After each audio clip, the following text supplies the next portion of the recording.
السلام عليكم ورحمة الله وبركاته.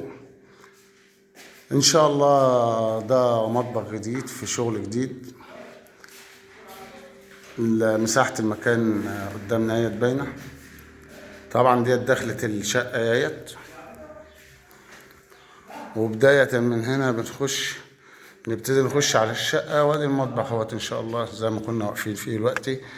الرخام هيبتدئ من هنا إن شاء الله في الجنب ده للآخر، وهيلف معانا في الجنب اللي في الوش، وبعد كده يبقى عندنا مكان البوتاجاز ومكان التلاجة وكده. حلو قوي عشان الدنيا ما تقفلش اكتر من كده، لان مساحة المطبخ، عرض المطبخ من الشمال لليمين الكلام جاي في 150 سنتي اللي هو متر ونص. وهنا الجنب عندنا بادئ هنسيب عشان في تلاجة جاية هنا، فمش عايزين نقفل الدنيا قصاد بعضيها. هنرجع بالجنب دوت شوية، يبقى بداية من هنا لحد الآخر الجنب دوت 2 متر ونص مع متر ونص. الدنيا إن شاء الله يبقى فيها تنسيق وهتبقى زي الفل.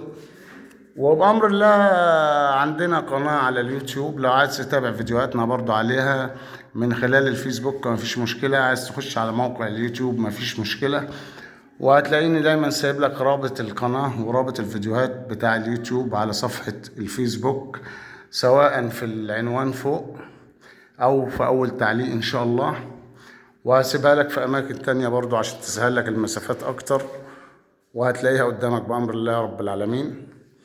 وتابعنا لحد الاخر، لحد من ان شاء الله. تعال نشوف في بداية الشغل هنعمل ايه، وهنقسم ازاي، وازاي هنطلع المكان اللي قدامنا دوت.